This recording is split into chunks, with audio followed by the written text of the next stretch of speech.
It's me, and I am back to the classic mode. I had a client who we had requested reconsideration that was going to join me because, well, it wasn't reconsideration. He'd received one of those nasty little, I think you've misrepresented letters that Alicia and I talked about in our scary refusal video that we did on YouTube, and that we posted a while back. And anyways, he was going to come join me and talk about his experience because he's a permanent resident now. So yes, you can save those things. But oh my goodness, there had been just this long list of problems with people reporting that they had been receiving the 5-year bars because they'd missed things on their applications. And this was a super, like we're hitting probably about 100% on our, well, no, I'm not going to say 100% because no, I did have the one client that we are currently judicially reviewing the decision on because I think the officers were cruel, but that's a separate discussion. So welcome back to another Immigration Live Q&A. I am your host, Mark Holthe, Canadian immigration lawyer, ex-immigration officer, and former high school teacher. We'll get all of our mics and everything all set up here so that everybody can hear me clearly. Increase the volume a little bit. Make sure, as always, post where you're tuning in from. And remember, tomorrow, if your question doesn't get answered today, you can always come tomorrow because tomorrow is the live Q&A that Alicia and I do together. All right. So, yes, we've got Mariana here, who I pulled up before, who is on her lunch break. Great. Thanks for tuning in. Good morning to you, Amy. FSW Outland, I think you guys are just going to have to wait till the spring. I'm not seeing anything in terms of a desire because of the massive backlogs. And really, guys, it's the Afghan refugee crisis that has thrown everything for a loop. So the problem with that is that because they made that a priority and the number one priority, all of the other lines of business had to take a step back. That's why you can't speak to anyone through the call center because they've allocated all these individuals to the actual responses for people inquiring about that, the whole Afghan programs that the refugee programs that the Canadian government has. So that's an issue. And I've had 3 really good meetings with head immigration officials. I met with our regular IRCC IP meeting, we call it, with the Canadian Bar Association and the other representative organizations, a Q&A that we have monthly. And then I had an excellent meeting with ESDC yesterday. That's the foreign worker program, folks. Just talking about what's going on, talking about the challenges, the issues. This is the LMIA world. And so this is the government department that deals with all of that. And I want to remind everyone that I do have an LMIA course that if you are looking to get a job offer for an employer and the employer says, hey, what is this? Let's just flip over here and see if I can see how well this is. Yeah, that's not too bad. If you go here and you click on see our courses, you'll see there's Express Entry and Spousal's Coming. The LMIA course is right here. So you can click on this link and you can get access to this course for high wage positions, which I'll be honest for you guys, that's really the one that's the most important because low wage is not going to get you guys that job offer and those points for Express Entry. All right. So just a few little updates there. And so I met with the SDC, and then I also had another really, really awesome meeting with some other government officials yesterday morning, just talking about just various initiatives to protect the vulnerable, essentially individuals that are in abusive situations, and to protect people from abuse in the context of immigration, the immigration process and sponsorship and things like that. And so very, very productive. I'm looking forward to continuing that dialogue. And of course, as always, we are battling with the portals. And big shout out to Tamara Moshe-Kusher, who is a lawyer in Ottawa, who is the Canadian Bar Association's representative for the portals, who deals with all these issues, who liaises with the government. And I'll be honest right now, I'm gonna tell you guys that I'm a little disappointed with IRCC. I'm a little disappointed with their lack of their just inability to let people know where they're really at. And let's face it, if you're stuck in the queue, you deserve the right to be told what the future holds and what you can expect for processing times. And if it's 2 years, then fine, it's 2 years, but just tell me, right? And having to, wait in limbo and not be told. So that's kind of got me a little frustrated with immigration. because right now it's kind of like, well, it's the pandemic, it's the Afghan crisis, so therefore we don't have to maintain or adhere to any kind of service level standards, which as far as I'm concerned, that's just unacceptable. Okay, so Irfan, good to see you. Yes, it is. We've got Isab is in Mexico. Hello, Isab, good to see you. Elakim's over in PEI. And I don't know about you, but we have had snow here today. So yes, it is. I don't know if I even have the snow. Let's see. Do I have any snow? No, I don't. I have to. My whole system here is a little bit wonky. I have had to get a new camera and a bunch of other things just to improve. Well, my other camera stopped streaming, like the stream didn't work. So as you've seen through a few previous videos, I've had to rely on my little HD camera right there. But now we're back up and running, and so the quality is a little bit better there. So good to see you. I hope that it's not too cold there. Elikim over in PEI, but we did have some snow this morning. And last night, my son was out with some friends, and he was coming home in his car. And one thing you guys will learn pretty quick if you're in, obviously in Canada here, for the most part, that in the winter, you really need to get winter tires. So we've had a really mild winter, very little snow. But last night, 2 times coming home, he slid off of the road and hit the curb and bounced up onto the grass. And yeah, it was, so he's right now going to get winter tires put on the car. So that is one tip I will give you when you come. Have a set of summer tires and a set of winter tires. All season radials are okay, but they're not as good as winter tires straight up. So if you want to avoid accidents, that's what you do. Okay. Let's see here. Manat, we will definitely get to questions. Hold off on your questions. We'll get to those in a second. George, good to see you. George is one of the alumni from my Express Entry course. And I think if you guys, we've talked about this before, seems like every time George pops on, I share this, but the reality is if you go up here, you can see that our next course starts December the 6th. So if you come in here, you can click on the link, and all of the links are in the description below. You can get access and come join me. Now, right now, you can start right now.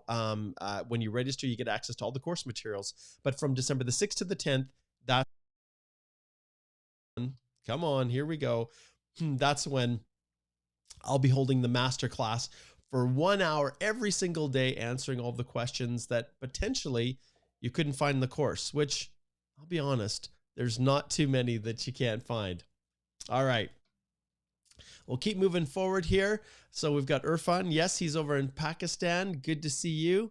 Well, Irfan's a Pakistani. Yes, you are, Irfan. There we go. And it's good to have you joining us. Jama, good to see you. Amit is over in Virginia. Good to see you as always. And let's see what else we've got. So I'm going to skip through. If you're asking questions, I'm going to skip through. And yes, the sound should be better now, I think. It was low before. Jam has always given me tips. And oh, nice. Audio is not proper. Okay, I think you guys can still hear me. There we go. I think it's good now. I think we got that sorted out. Okay, see? And that's where, when you're doing it yourself, you're just working your magic. All right, let's see what else we've got here. Okay, Chanel. There's Chanel. Okay, Chanel says, hey, everybody, I'm not on live today, but I'm watching. We'll be here in the chat. That's awesome. So those of you who have not yet had a chance to connect, Chanel is the newest immigration lawyer to join our firm. And we're really excited to have her because, and if we look at our team here, we click on this link and scroll down. There's yours truly and Alicia. And there is Chanel right here. And so Chanel is our newest lawyer. She's based in Toronto. And so those of you who are in Eastern time, you can read her bio and get to know Chanel a little bit, connect with her on LinkedIn. And if you go to our Speak to a Lawyer, you will also see that there's Alicia there and myself, and there's Chanel as well, if you'd like to book a consult with her, and Susan too. All right. So there you go. There's a little update. So welcome and thanks, Chanel, for giving a shout out to everybody. It's great to have you as a part of our firm. And I think many of you probably know by now that Chanel actually immigrated from Australia herself. So she's gone through the express entry process. She understands the ins and outs of that process. And we're really, really happy to have her join our team. Another alumnus, the Sura. Good to see you, my friend. You guys are so faithful. You guys are always jumping on. Good to see you. And Jam is over in South Africa. Zakaria is over in Kenya. And Raj, yes, Toronto again. Good to see you. Sunday's over in Nigeria. And I know, boy, like it's late there, you guys. So I really appreciate you guys connecting in. Sean, it's good to see you. And Memo is from Calgary. Excellent. Let's see. Do you miss Spider-Man? Of course I miss Spider-Man. And there's another alumnus, Nessa.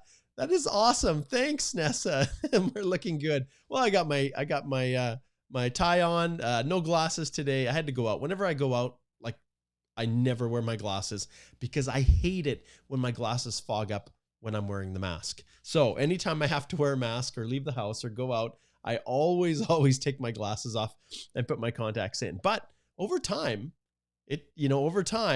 having contacts and wearing them constantly, it's just not like it's hard on my eyes. And so it hasn't been that way. I've wore them all my life, but lately I've started to wear, over the last couple of years, glasses a little bit more, which you can see in the videos that I've done. Okay, Mujib is over in Kerala. Good to see you. And let's see here.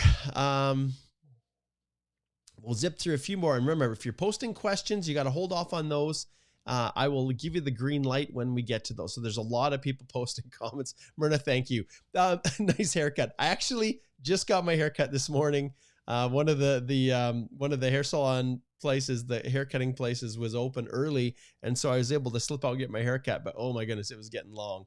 But with that being said, my favorite comment, you guys are so honest. My favorite comments that I get are, Mark, you've put on weight, or Mark, you look fat.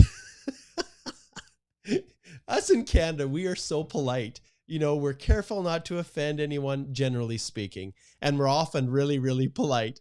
And so it just makes me laugh. It's so funny. And it's true, right? Like the pandemic has not been good to me. And even starting my new firm and not riding my bike back and forth has definitely caused me to be a little bit tighter in the collar here. And it's something that I definitely need to tackle. And oh boy. Anyways, I love all of your honesty. It's just no filter. Whatever you think, you say. It's awesome. Okay, good to see you, Jobin, over in Kelowna. And Reza over in Montreal. Good to see you, Reza. That's excellent. Manat says, please tell IRCC to speed up the process. Love from India. You know, I think everybody feels that way, my friend. And trust me, we have discussions with them all the time about this. And yeah, we're doing everything that we can. How was over in Brampton? We've got Jobin's in Kelowna. Good to see you. Hosea is over in Namibia. Excellent. We haven't had too many people from Namibia lately, so that's great to have you connecting. And those, once again, that are answering the questions, well, someone's trying to call me here. Make sure that you that are posting questions, hold off, because I'm going to tell you when you can post them, and then you can go ahead and do that. I just want to give a shout out to everybody that's tuning in here. Janak is over in London. Good to see you. Jowl's over in the Philippines, and we've got another viewer in Libya. Forklift operator, can I immigrate through your office? Well, if you meet the qualifications, anybody can retain our office to assist them. And I think you guys know by now that within our firm, we just don't do things the same way as many other firms. Ours is a collaborative review model. We work together with you. You control the application, but we work with you to get everything prepared and submitted, and then you take it from there. And then you get access directly to us as immigration lawyers. You don't deal with intermediary people that really are not the representative that are hired to work with you. So, Majan Preet, thank you for uploading the video about work experience this morning. That's great. That's a really, really good segue. Let me just pull this up here quick. I'm going to pull up the YouTube channel. And those of you who probably saw Alicia and I, we are doing our very, very best to try to create content that is easier for you guys to consume. Because let's face it, these long live Q&As are great, and they've been what I've been doing since the beginning of time. But now we're starting to post videos and to do recordings that are just shorter. So this one is about 34 minutes, but we had a lot to cover. And Express Entry, what counts as Canadian work experience? Do not be deceived by this title. And I think I'm actually going to change the title a little bit. It's only got 371 views, but trust me, this right here, this video where we're talking about Canadian work experience is super, super important for you guys to understand. No one's talking about it.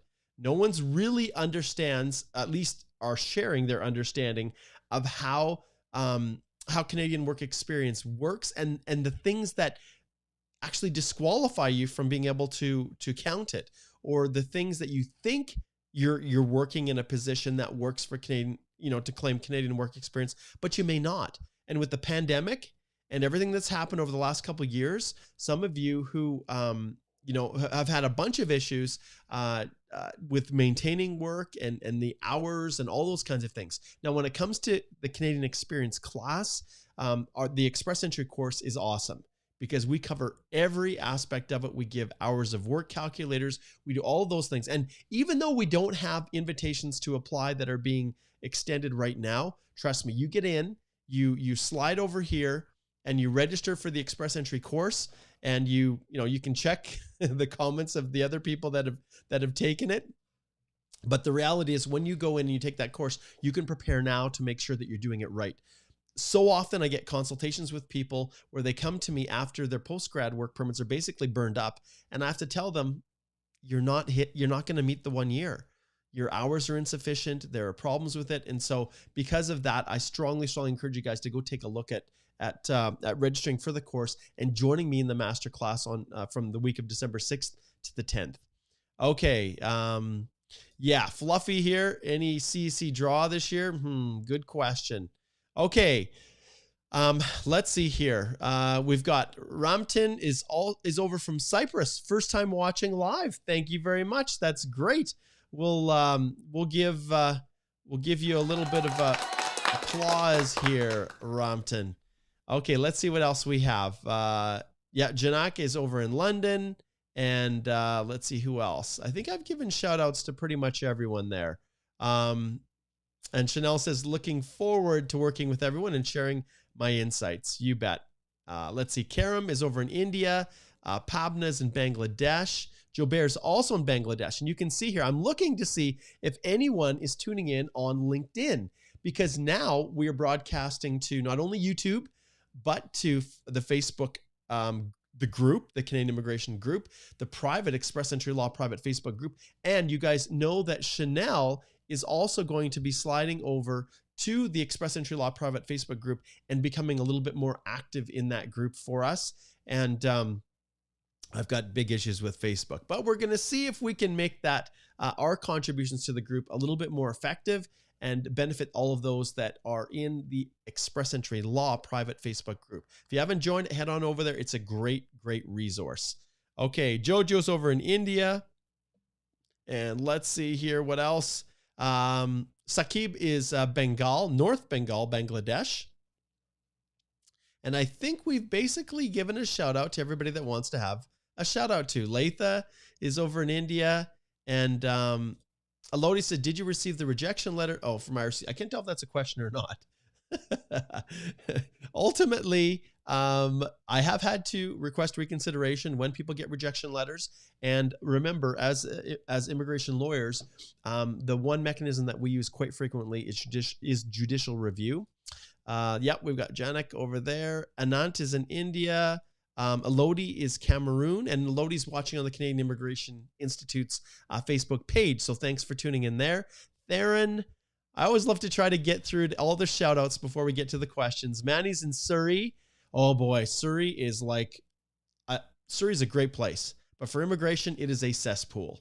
Like every sketchy, crooked, every crooked individual that wants to exploit people, paid job offers, all those kinds of things. Man, I can't tell you how often it's focused in Surrey. My good friend Marina Sadai is an immigration lawyer. Her firm's in Surrey, and wow, she's amazing. But there are so many people out there that, I can't tell you how often I hear from Surrey the sketchiness that's going on. Okay, Ramia's in Montreal. Let's see what else we have here as we're zipping through. And Jovi, she remembers from last time. She says, thanks for sharing about your hometown. That sounds like my surname. We'll definitely visit the place with my family when I get the chance. That is awesome. I'll give you a little applause there, Jovi. That was from a previous video. We did that. That was pretty fun. Okay. All right. So everybody's kind of posting questions, and I'm going to skip through them. Wait till I give you the green light, and then I'll have you repost. So Algeria and Lainel is in Kuwait. Let's see here. We'll just zip through, and lots of people have been posting, which is great. I really, really like that. Okay. Let's see. I think we've kind of reached as far as we can go here, giving shout outs. So let's see here. 100. Legit is over in Cambridge. Good to see you. Thor's from India. Tanzim is Bangladesh. And there we go. Okay. So we finally reached the end of the shout outs. Great to have all of you guys there. Well, I think Dinesh will give you a shout out too. But yeah, there's been lots of changes. We're just anxiously, one of the things that we're waiting on right now is the mandate letters from the Prime Minister. So you'll remember that with the election, the Prime Minister, after it, always sends out mandate letters. And you guys also know that we have a new immigration minister, Minister Fraser, who is from Nova Scotia. And you can watch the video that I did on him. We're waiting to see how that's going to impact on the future, policies and programs of immigration. For the most part, no government change means that status quo for the immigration program. So the initiatives that Minister Mendicino, who's now over public safety, that he instituted, more than likely Minister Fraser will continue forward with those, subject to whatever changes that they feel are or could happen. So, okay. Theron says, I've been watching your videos for the past 3 years now. Look, pepper salt man like George Clooney. I have no clue what that means. That's funny. All right. Okay. We'll give one last shout out to Jazz.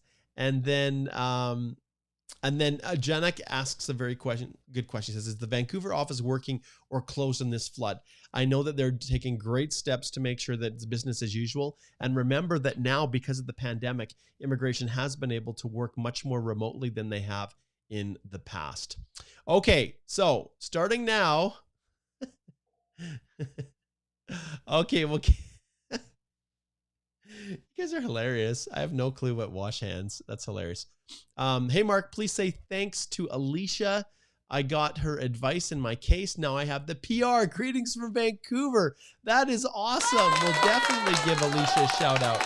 And those of you who have had the chance to kind of see, like I said, the previous videos that we've done, I did the one with Alicia right here, and you absolutely need to head over. If you have any questions or you're looking for any assistance or guidance in your process, head over to our website and right in the top, speak to a lawyer. That will allow you to get right here and book a consultation with Alicia. And it's really simple. You just click on the link, find the date and time that works for you. And the 24th, well, she even has an appointment available this afternoon if you want to get in right now.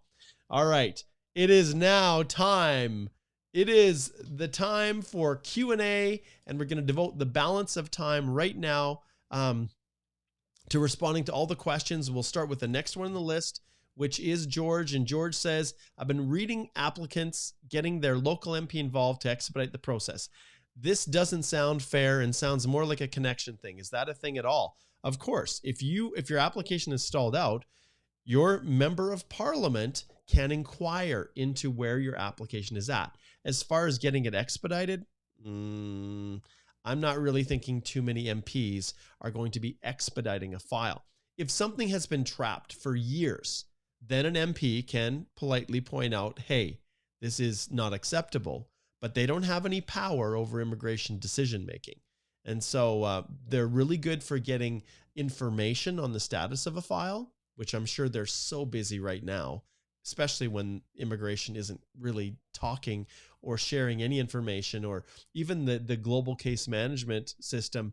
Yes, it's got problems. Yes, the online filing has issues, but things like ATIPs and getting those GCMS notes, also they've, when they don't respond, then you go to whatever avenue you can. And sometimes we'll use the member of parliament to help at least get information on where a file is at. So that's a good question, George. Okay. Aban says, my parents have work permit. I've applied for minor dependent study permit. So in how many days IRCC will approve my visa? Okay, for anyone who's looking for that answer, the processing times are a little sketch. So in other words, if we go here and we type in IRCC processing times, we're not talking rocket science here. You can go right here and then search for whatever type of application. Now, it may or may not be here. What they're posting may or may not be accurate. As you can see here, due to the impacts of COVID, we can't process normally or give accurate processing for most applications. That's most applications they can't give accurate processing.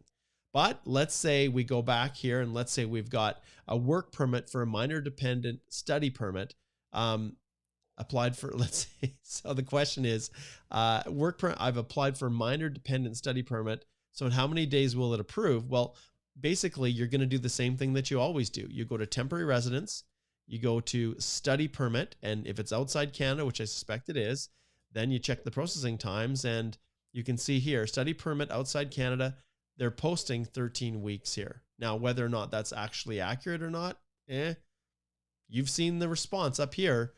We can't give accurate processing times. So I rely on that as much as you do. Oh, and I wasn't sharing my screen. Sorry, I'll flip back here. So you can see here when you go to the processing times, you can select temporary residence here.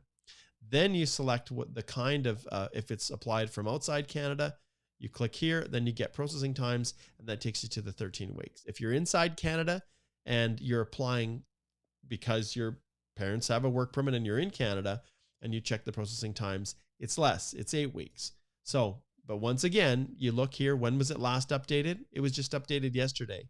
So that's how we deal with those types of issues. Okay, and remember, put a Q in front, okay? Because if you don't have a Q in front, I was kind there to Aban there, but make sure that you got a Q in front, and that tells me that it's a question and you're not just visiting back and forth. Because sometimes you do that, right? You guys communicate back and forth. Okay, how many people have got their COPR in the last month?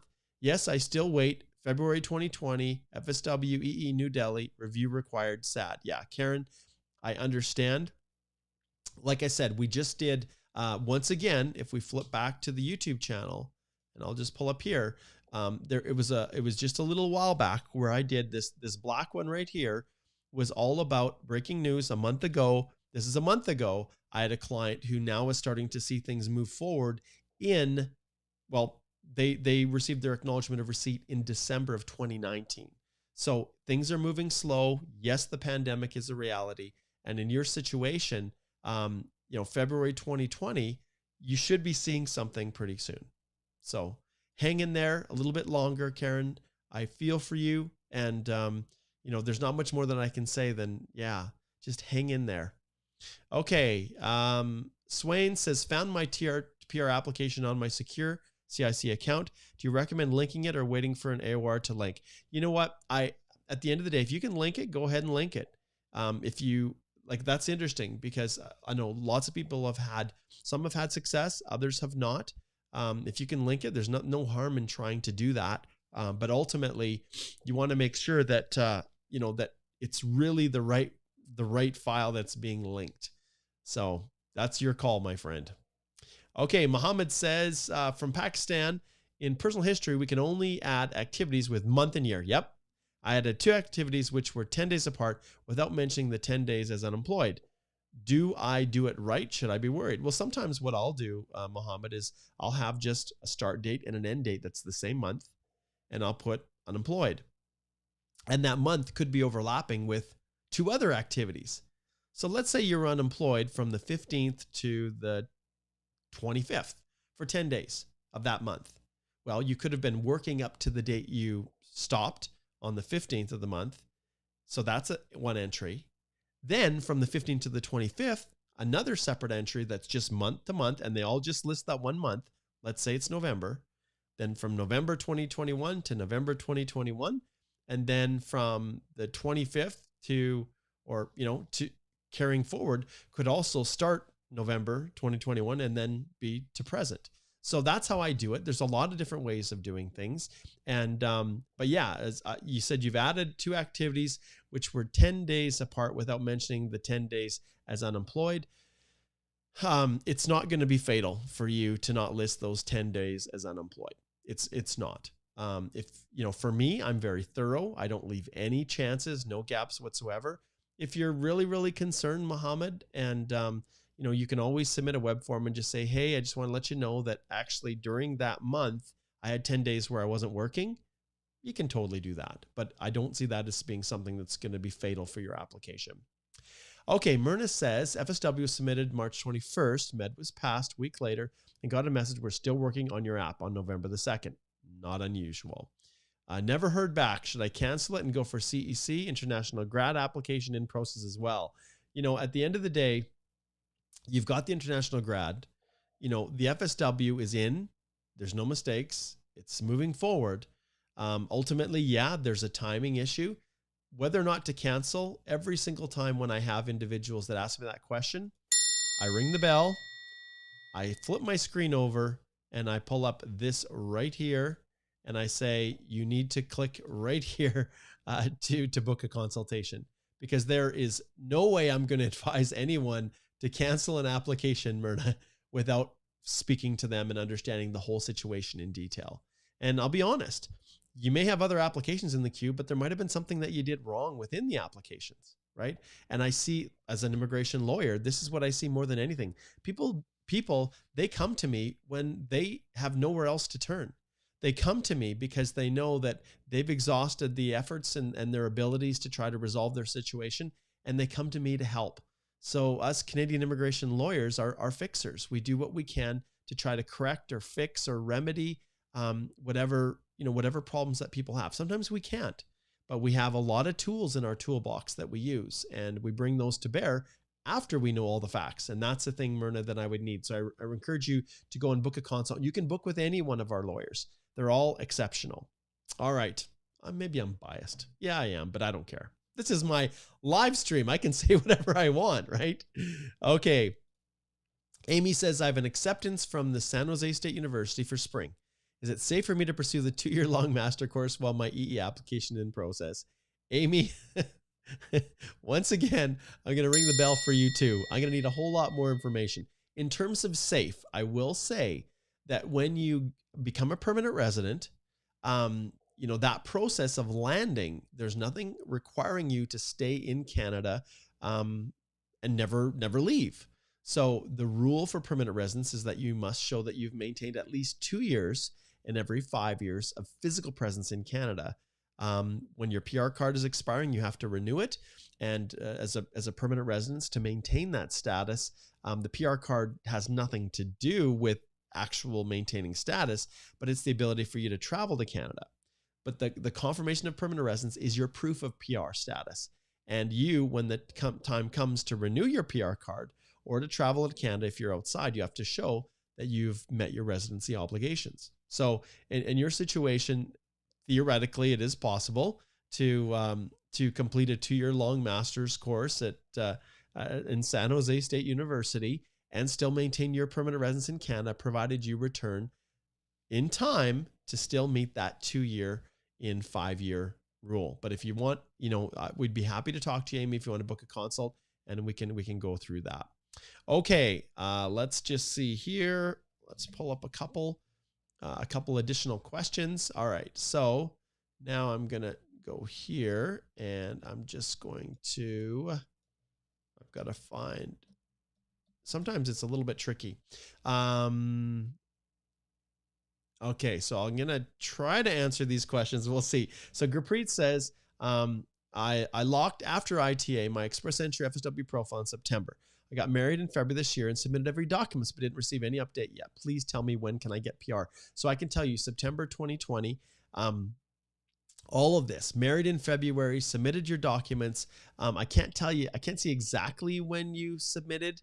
And maybe it was February when you submitted them and got your documents, but it will take a long time, Gurpreet. So it absolutely does. And I've had lots of clients that have uploaded additional information for spouses after they've submitted their EAPR. And it looks to me here, you said you locked after ITA my express entry FSW profile in September, got married and submitted the EAPR, I think around February. Hopefully that in that process, I can tell you, Gurpreet, hopefully you did that properly, and that, your spouse was fully disclosed, and, it's really kind of a volatile process. You have to make sure that you do it carefully. But yeah, as far as pure processing times and timing, yeah, there is the reality is it takes a while. Okay, so let's get here. After getting an ITA under federal skilled worker, I lock my profile. Okay, got this. All right, so I think we've answered that one now, Gurpreet. I recommend really that you book a consult, and we can jump in and we can take a look at that in more detail. Yeah, so but the timing for this, when can you get your confirmation of permanent residence? Understand that the reality is it's just taking a long time, especially if your spouse, I'm not sure if, FSW, Outlanders, all over. It really, really varies by country, but you can see December of, let's see, when was it? Well, December of 2019 was when the client that I'd assisted with a collaborative review, when they had completed that application and received their acknowledgement of receipt. It wasn't until last month that they actually received their passport request. So that's kind of where we're at when we're, when we're looking at this from the standpoint of processing. It's just, yeah, it's tough. Okay, next we have Tanya. She says, hey, since people with 2019-20 AORs are getting re-medicals, do you think IRCC will let medicals of January 21st files expire, or can we expect something before that? 1 year's the rule, right? And outside of Canada, they're tending to not grant extensions or waive the need for medical in Canada. But outside of Canada, we're seeing a real trend, Tanya, where they are absolutely requesting that people get their medicals updated. Okay, Myrna says, FSW was passed on March 21st. Med was passed a week later and got a message, we're still working on your app on November 2nd, never heard back. Yeah, so this one, yeah, I think I've got that one, Myrna. I think I've answered that one already. But yeah, I recommend you book a consult. We can take a look at it.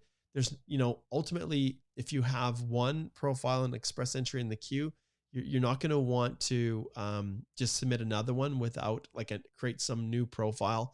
You don't want to do that. So you would if you felt like you wanted to go through CEC. I've always felt that a bird in the hand, this is one of those little statements, a bird in the hand is better than two way over in the bush. In other words, you've got one in there. Well, really, you've got two birds in the hand if you're going through the TR to PR pathway. But I rarely will ever withdraw one to pursue another, because let's face it, right now, we don't know when the next CEC draw is going to be. And if you withdraw one and you go back into the pool, then are you going to have enough points to qualify? So in most cases, it would be extremely rare, exceptionally rare for me to tell someone to withdraw one to pursue another just for faster processing.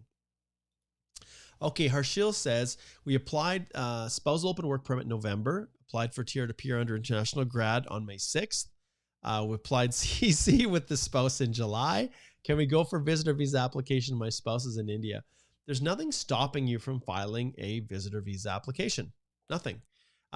You'll remember that in the Liberal government's platform, that their election campaign platform, they had made a reference to the possibility of pursuing a special, super visa for spouses. But I can tell you, in some of my meetings recently, unless something changes, it is absolutely not on the radar. And the whole purpose is to help facilitate.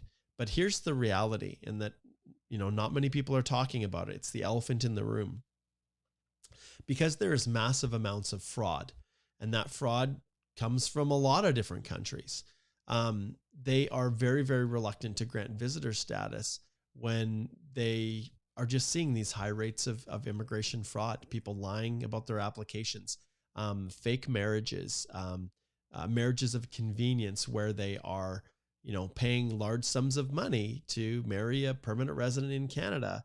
And that scam is what's causing the problems, Harshil. Now, there's nothing stopping you from applying for a visitor visa. I think there's a much lower likelihood that it would be approved, but it's not going to harm any of your PR to apply for a visitor visa. As long as you're presenting everything accurately, you're fully disclosing all the previous applications were asked. So, all right. Rajan Preet says, can we gain CEC experience from new incorporated business? Well, if the business is new, you're working in Canada on a valid work permit, that's not a problem. As long as you're paying taxes, that company is a registered company with IRCC, with CRA, Canada Revenue Agency. There's nothing saying that a brand new company can't employ a foreign national. But if it's your company, if you're self-employed, that work experience is not valid. As we talked about, as Alicia and I talked about in the video that her and I did, and you guys will have to go there and check it out. So I'm always curious. So 371, I wonder if anyone else has clicked on it since we've last done this. No. So definitely you want to go in and watch that video. It is well worth it. Those of you who think you know everything there is to know about Canadian work experience and that it's just simple and you don't need to stress about it, there is some amazing little nuggets in there. And we're also going to be posting Alicia's blog. We're just getting it up on the website now. And that's another resource that I want to point out to you guys. So a lot of the videos that we do, if you go back to our firm website and at the top, you look at our resources, there's our blog right there. And when you open up the blog, you'll see there are a lot of topics. Why misrepresentation should scare you. Proof of education for express entry. Can your application be refused? Are you eligible to sponsor your spouse? Inside, outside spousal sponsorship, express entry, credential recognition. Can students be working after the end of studies? Foreign workers and employment insurance. There's a whole bunch of topics here. Make sure you head over there and check it out because one may be just exactly what you're looking for. Okay, let's see here if we're missing anything. Subam has, if I'm working from home as an office admin, just because my department is closed due to COVID, will it be accountable towards CEC? Well, home, it depends on where home. If you're in Canada, then absolutely it can still be counted as CEC, even if you are working from home. That's not unusual. If you're working outside of Canada and home is, say, India, well, that's a different story. And if you're not in Canada, then it's unlikely that it would be counted.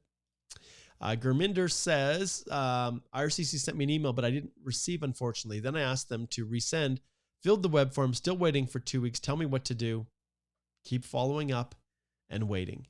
Track every single time you request that email to be sent again. Keep track of every correspondence you have, because in the event they make a crazy decision, Gurminder, to refuse your application because you never responded, well, with the crazy gong show that is existing right now within the web form system, you want to have proof that you did reach out to them.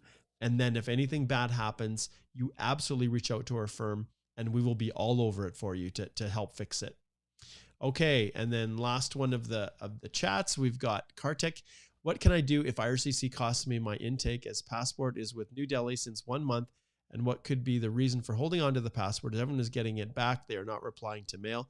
Kartik, this is just a reality. Yes, they shouldn't hold a passport for longer periods of time, but it happens. And I have had clients that have had passports sitting there for a month and a half or 2 months. So it's not horribly common for that to happen, but it's also not, it's not something that's never been heard of. Okay. So yeah, so there we go for that one. Okay, let's get back to answering some more questions here. Let's jump here to, let's see, who do we have next on our list? And please understand, I do the best I can to try to get to everybody's questions. But sometimes, as I'm going through, I try to choose the ones that I feel will be of the most benefit to everybody. So, okay.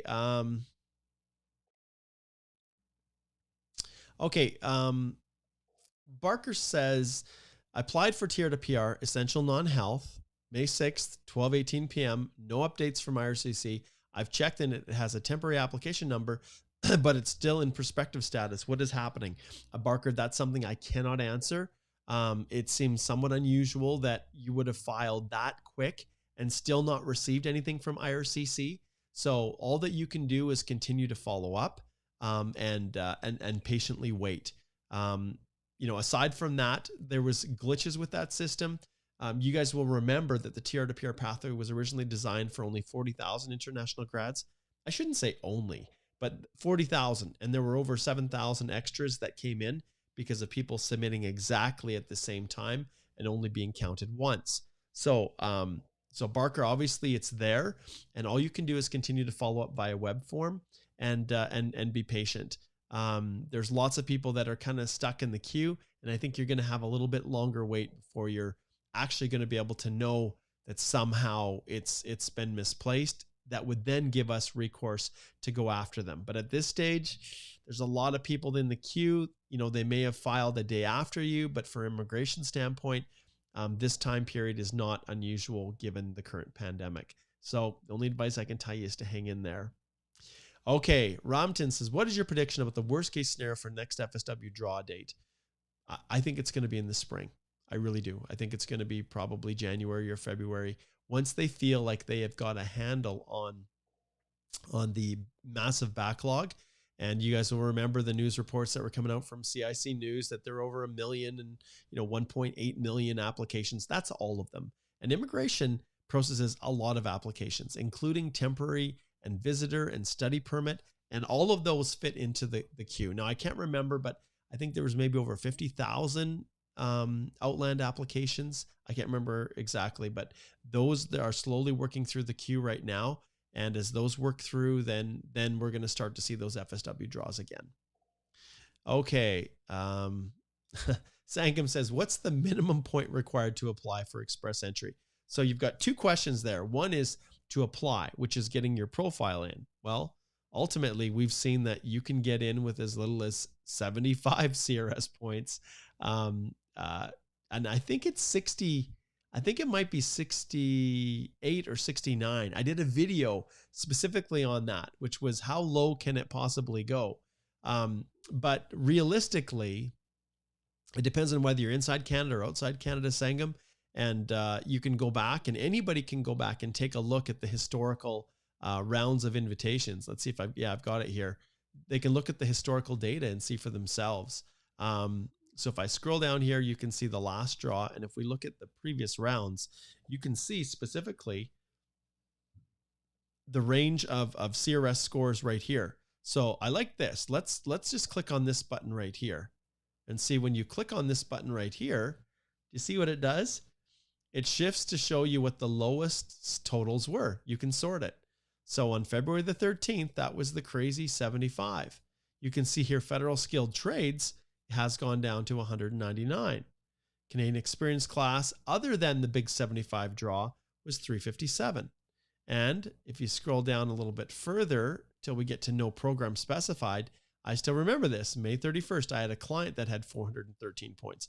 That was back in 2017 that it was 413. And all of those scores were early, no program specified draws, were all in 2017. And then other than that, the scores you can see right now, when you look at the high scores, PNPs, but January 31st, it was at 886. I personally think when it comes to the scores, one of the things you have to factor in is French now as a part of it. And people maybe, if you were smart and you were an outlander, while you're sitting, waiting, wondering if there was going to be a draw, guess what I would be doing? I would be taking French language classes. And I think if I was to invest in anything, it would be a French language program in India. I think so. A French language school. That's brilliant. I should do that because that's how you can make up the difference, you guys. When you have basically with the French, that's where the point totals are really going to make a difference. Okay, zipping through here. Vanna says, I already have a master's degree. What program can I qualify for to study with intention for postgrad then PR?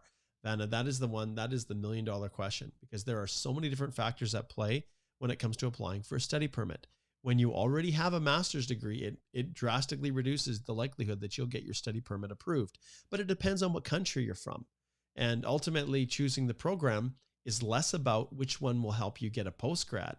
And when the assessment of a study permit happens, it's more about how is that education going to improve your job prospects and employment opportunities in your own country. So when they're looking at study permits, they're not looking at, hey, if Vanna takes this, applies and comes to school, then she'll be a great candidate for PR. No, what they're looking for is the temporary intent. I'm coming to study to get Canadian international education so I can go home and I can secure a better job. So that is how it's structured, Vanna. Okay. Shabam is like greasing me up here with positive comments.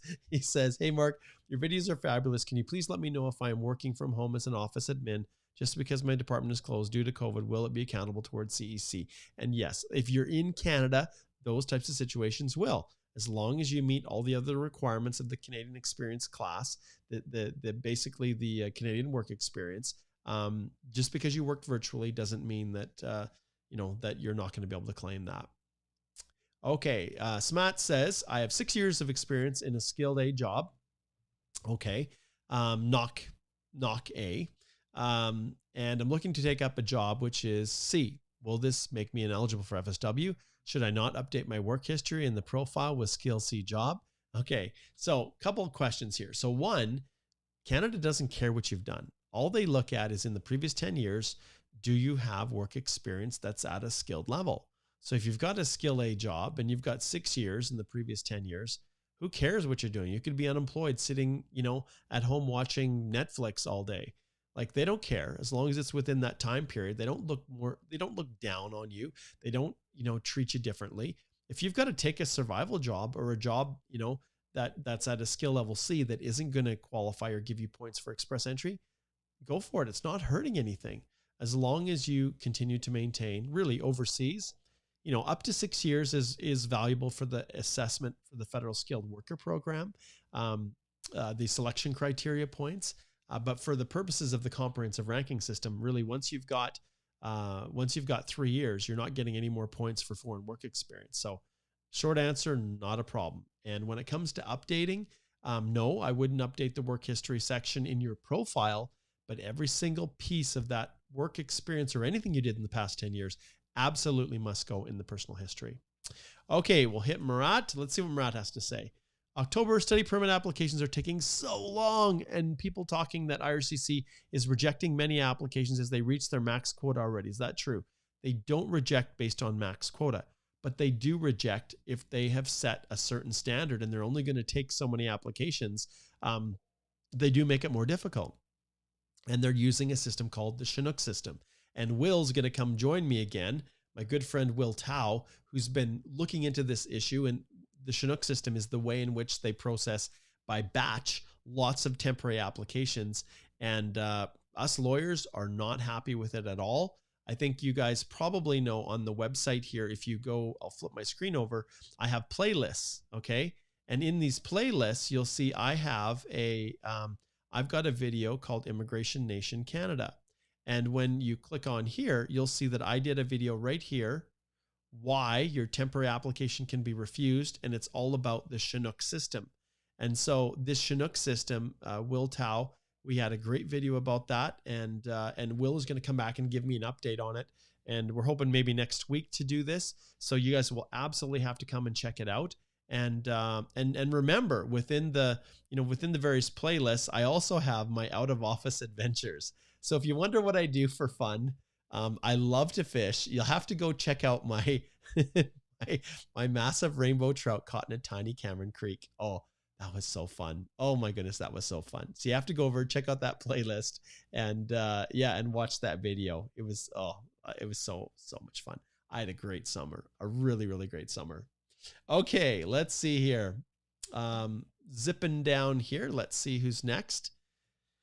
Just give me a second. Okay. Get caught up here to everybody. I don't want to miss anyone. Let's see. Okay, some of you. So guys, if you do this, make sure you put your question in here, because then I can find it.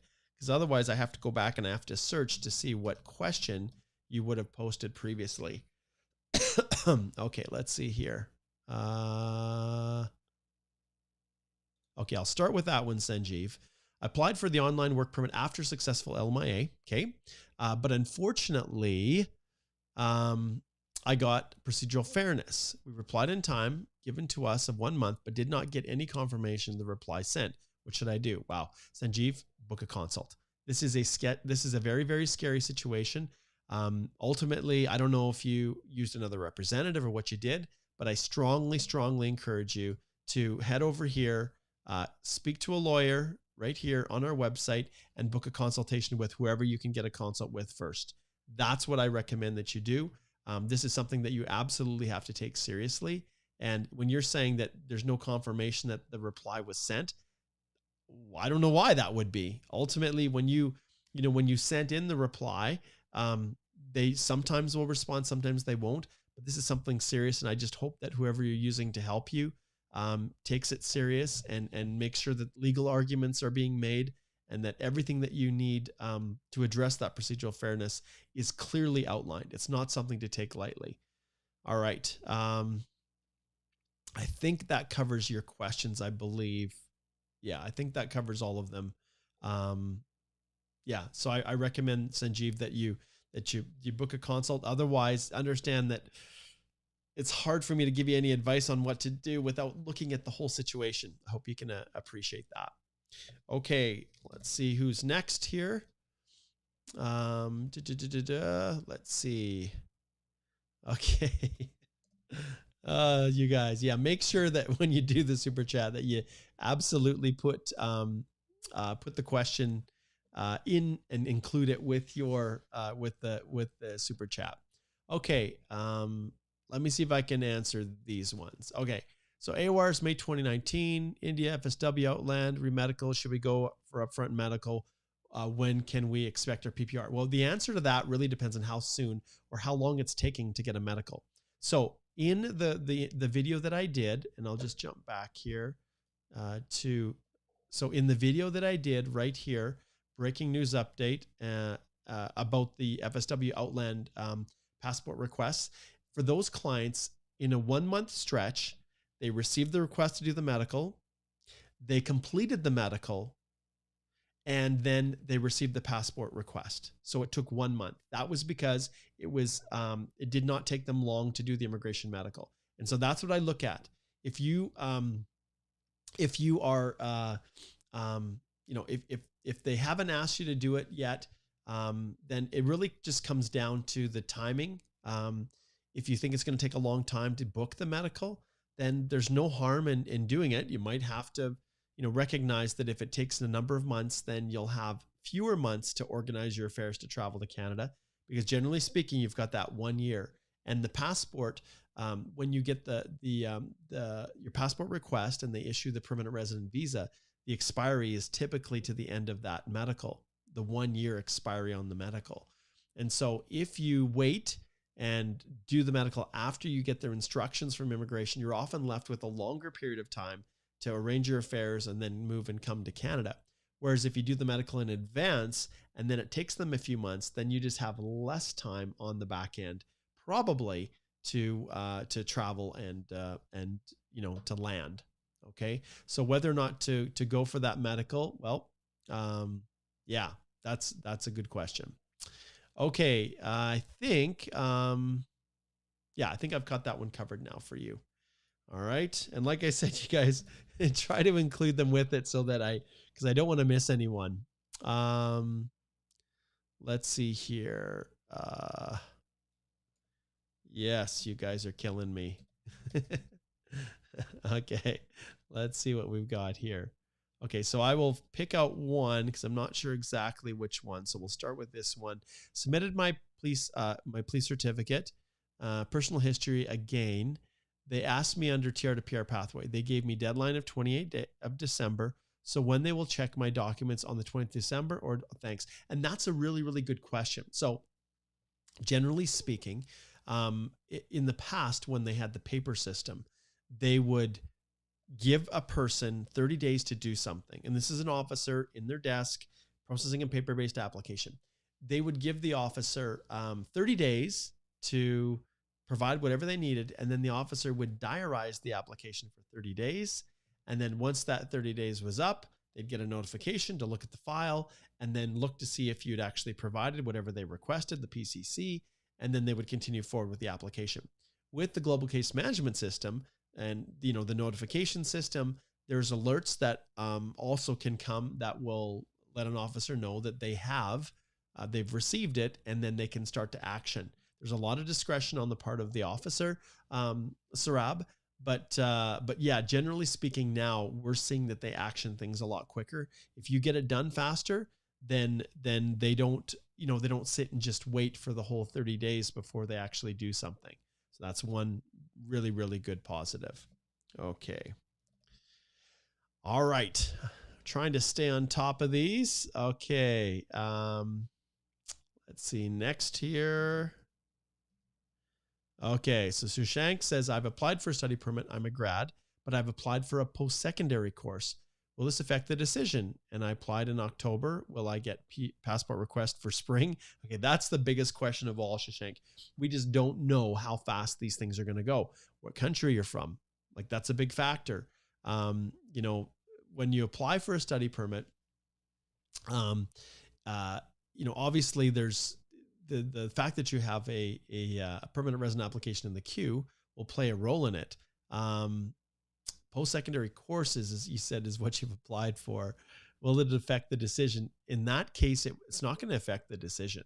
Like the fact that you applied for a study permit or you're considering going to school and you have a permanent resident application in the queue, it will never impact the other way. So the fact that you've applied for a temporary status, regardless of what happens, will not impact on the processing of the permanent resident application, provided there's no misrepresentation or something, that would be contradictory.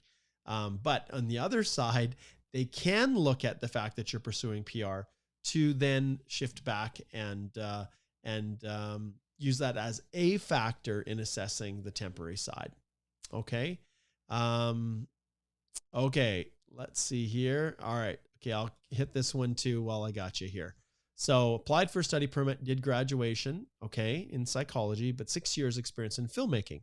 Have applied for post-secondary course, film arts. Will this affect the decision? Once again, those types of things in terms of the decision, when you said you applied for a secondary course, if you're talking about a study permit, understand that they want to make sure that your whole education plan makes sense. Like, is what you're applying to study for, is it consistent with your history? And so there's a lot of different factors at play. And Shashank, I strongly encourage you to consider booking a consult, and then we can go through all of these things and just and really give you more holistic advice versus just the little bits and pieces. Okay, let's see who's next here. And I'm just going to quickly check my calendar to make sure that I'm not missing anything. Okay, good. I've got a little bit of time, so I can go a little bit longer for you guys. I really, really want to try to do all I can to help. Remember, tomorrow at 11 a.m., Alicia and I will also be back again doing another Q&A.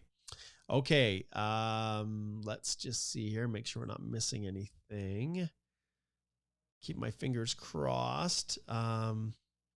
Okay, Kartik says, is IRCC liable if they misplace my passport?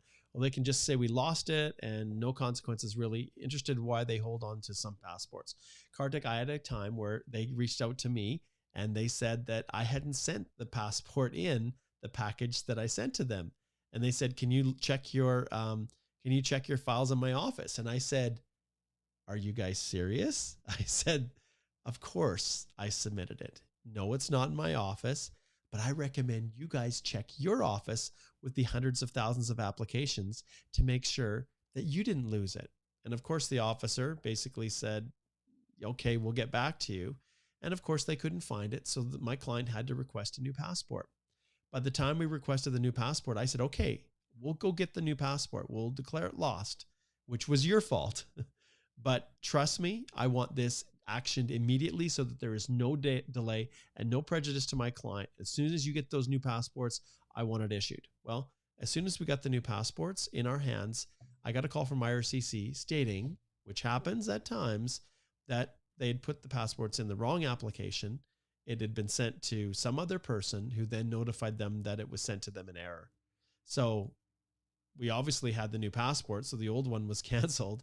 And in that situation, the client didn't want to pursue it. As far as damages, you have to show what the damages are. And if you're going to, as far as liable, well, what does that mean? Liable for compensation? If they lose your passport, doesn't mean that they're going to guarantee that you any result on an application. They can't do that, but they can make sure that no time is lost and that they treat your application as if it was in the queue in which it was originally placed. So yeah, so there you go, Kartik. Good question. But yes, I've had that happen in the past.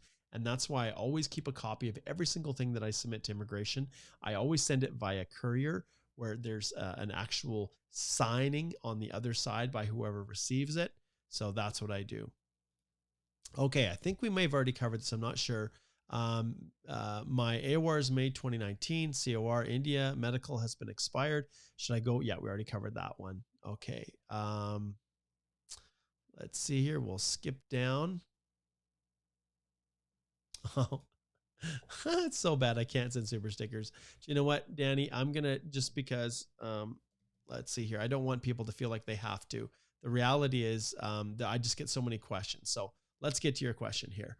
So Danielle says, is it better to have your bank account number mentioned on a reference letter when you don't have it on salary slips? Like, can I do this to show the relation between slips and bank account? Well, ultimately, if you've got pay stubs, that's usually enough for immigration. They don't, very few pay slips actually have your banking information on them, right? The slips are from the employer if it's a pay slip, right? So I wouldn't worry too much about that, Danielle. I wouldn't. As long as you've got a good reference letter, it's easy for them to verify that the company you work for exists. Your reference letter is complete and correct. And that's why I keep pointing you guys back to the course, because this course, you guys, is super, super comprehensive. And it covers every aspect of express entry that you could imagine. There are tons of tips. And if I go up here and log into my own, I've showed you guys this in the past, but for those who are new, December the 6th is when it launches, but you can subscribe right now, get in, access all of the videos. And if I scroll down here to the September one, the December hasn't launched yet, you can see that there are, as I scroll down here, over 56 lessons, individual lessons that cover every aspect of express entry, everything from the basics, if you know nothing about it, to starting your profile, which is basically assessing your eligibility and making sure that that you're in a range where you're actually going to get an ITA, because you don't want to waste your time if you don't have a prayer. Although there are a lot of factors that would suggest it doesn't hurt to submit a profile. Whether you pay someone to help you submit the profile, that's a different discussion. Module 3 is all about creating your express entry profile. And within these modules, you guys, there are individual lessons that cover every section within the express entry process. So completing your personal details section for the principal applicant, when you click on it, everyone has a video. This video here is 14 minutes, and it talks about everything that you need to know. And there's always links associated with it. We also have documents that are available. And so when you're going through this, you can see I actually walk you through step by step. We'll just click here, play, so we can pull it up, and I'll pause this. But I actually walk you through every section so that you can see how to answer it. And while I'm going through each section, I also go to great lengths to give you little tips and strategies and nuggets and things to watch out for all throughout the whole thing. And I guess I better show you one last thing, which is probably the part that is the most valuable in this whole course, aside from the actual master classes that you'll do with me from the 6th to the 10th in December. If you go back and we look at the categories here, you'll see that Mastering Your Documents, Module 6, is full of everything you could possibly look for when you're trying to know what to do to collect the information. So if I click on police certificates here, I have a 24-minute video on police certificates that teaches you everything you can imagine. I've got a whole list of police certificates from other countries, generally that I see, to use as examples, so you can kind of get an idea of what to look for.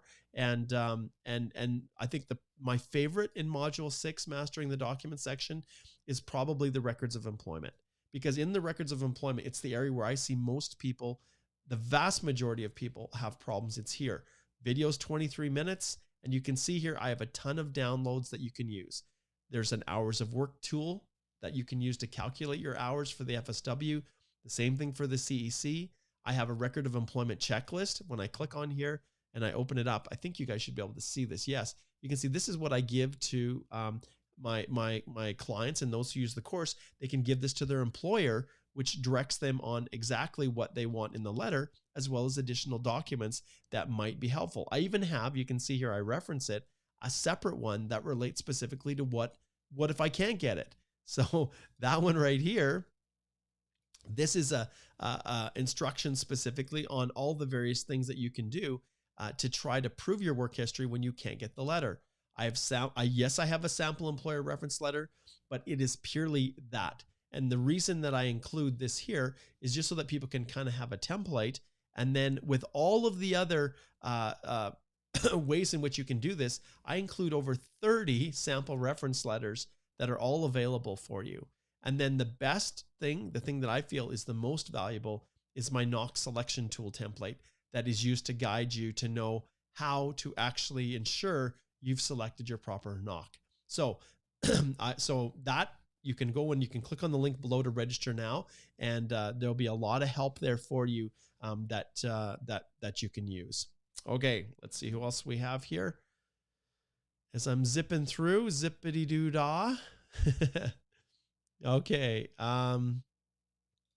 Okay, Chaitanya says, still waiting on the portal credentials email, waiting to see it and add my photo and do declaration. 15th day today. I know, Chaitanya.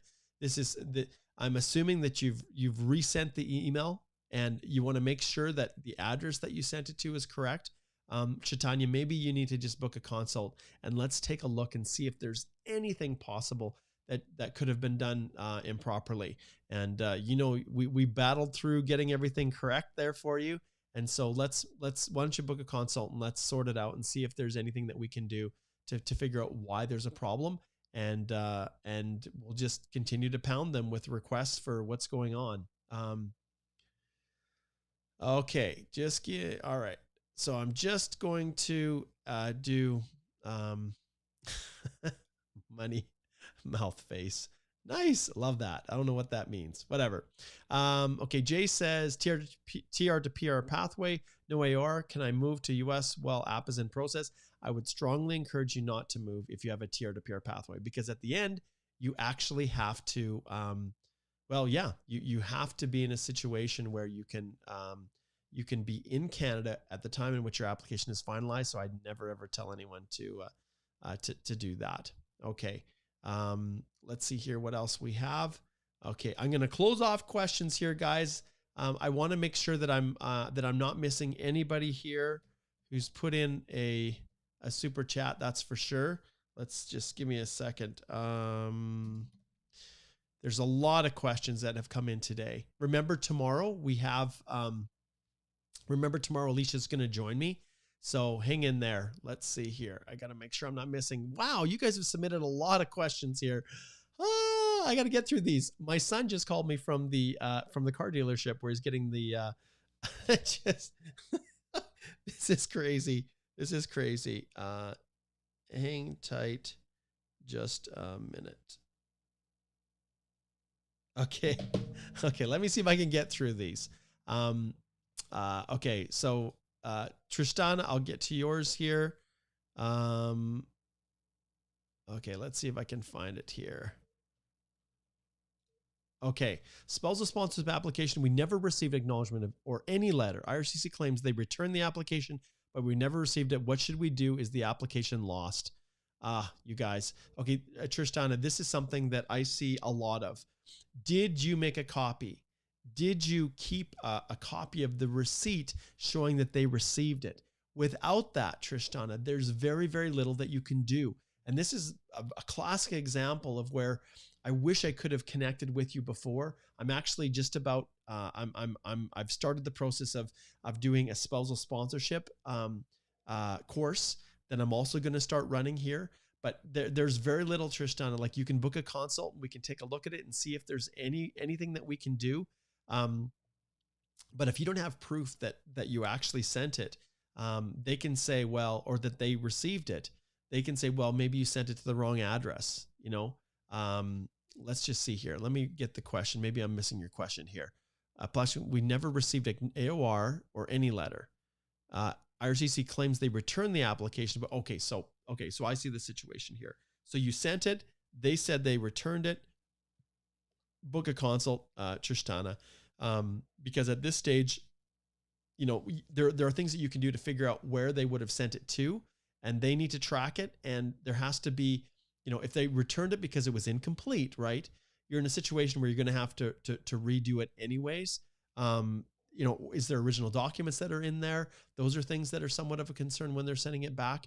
But at this stage, I think really you should book a consult, Tristana, so we can try to sort this out, because there's no one right way to do that. Okay. Let's see what else we have here. So Arjun says, when I log in my CSA portal, inside the portal, the principal applicant name is of someone else for my what, Arjun? It's someone else? That doesn't make any sense at all. Okay, same thing for you, Arjun. Book a consult. Let's go in and take a look, because that is so bizarre. Okay, PRS says, can I accept an invitation after I've got my student visa and have started studying? Will this affect my student visa and postgrad?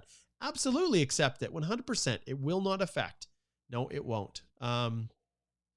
Okay, Femi says, AOR received August 12th. International, no update after that. Tried to follow up, but IRCC not providing status. How can I follow up? Trust me, my friend, if you submitted it in August, you have got a long wait. So the fact they haven't responded, no update, is not surprising in any way, shape, or form. That is so typical. Okay, and I'm gonna stop here. Okay, I think I got to Arjun's. Let's go here, and I'm just gonna type in. Okay, I'll get to Loretta's. Okay, Loretta says, is there anything I can do to my study permit extension approved and applied for TRV from inside Canada? It's taking over 5 months. No, processing, there's very little that we can do. Study permit from inside Canada, it's been over 5 months now and no response from IRCC. Yeah, this is something that it's just absolutely driving us crazy. It's not just you. It's all representatives. It's everyone. And all that you can do is continue to follow up. There's really not much more that you can do. We're basically at their mercy. It's as simple as that. We're at their mercy.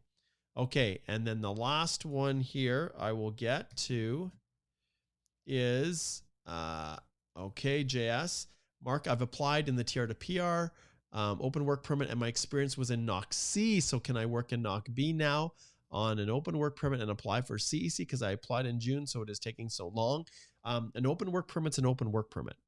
As long as it's not tied to an employer, well, obviously it would be an open work permit then. You know, anytime it comes to work on an open work permit, you're not restricted to anything. You can work in whatever capacity you want. If you have questions, further questions, JS, then I recommend you book a consult, and then we can try to sort that out. Okay, I'm gonna have to shut this down. Remember, I will be back tomorrow with Alicia at 11 a.m. Mountain Time.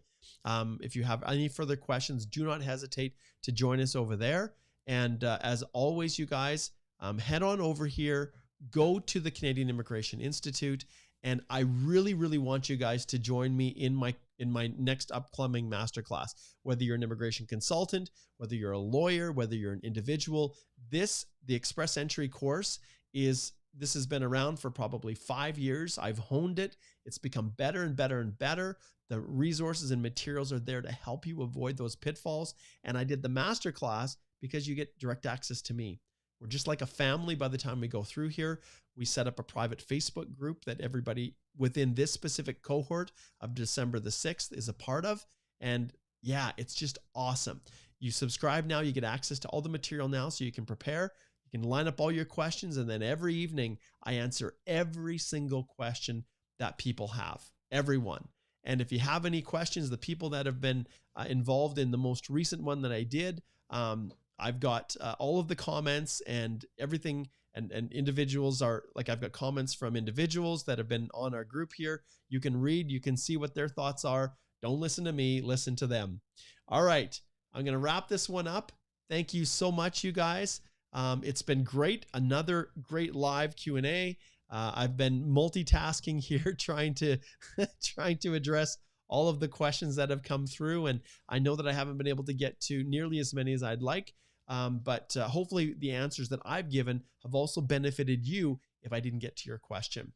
All right.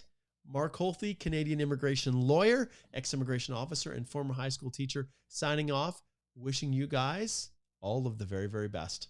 Take care.